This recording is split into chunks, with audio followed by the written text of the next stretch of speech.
bird on a tree. I'm just sitting here.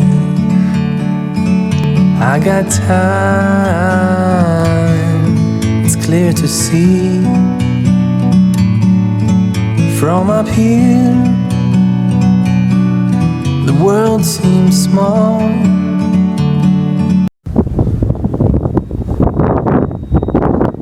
Good afternoon mga ka-Scorpio.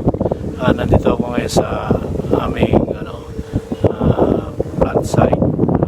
Kita niyo po yung background sa likuran. Yan na po yung sisimula po magbenta po yung ulap na maitim dito sa Camarines, Pamplona. So sana naman po hindi po ganun ka-grabe ang ibibigay na tubig ng Bagyong Ambon dito sa lugar namin, Camarines, Bicol. Yun lang muna po. Salamat po. Good morning mga ka-Scorpio. Welcome to my YouTube channel na Scorpio 16. Ngayon pong araw ng Biyernes, May 15. At medyo malakas ang ulan dito sa Naga City, Bicol. Kaya wala po kami ngayon pasok. So yan po, makikita nyo po sa background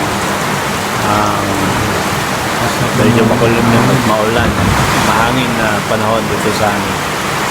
Medyo nagano na rin po yung tubig sa labas, medyo nagkakaroon na ng konting baha.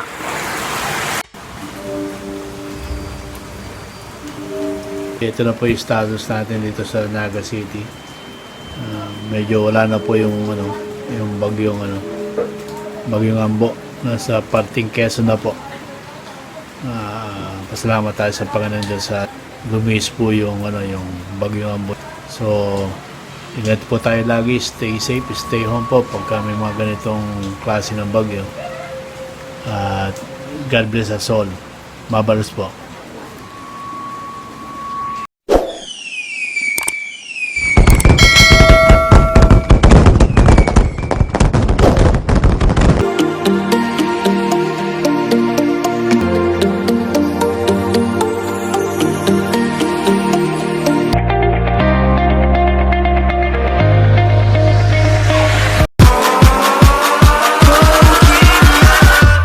Catch 'em all.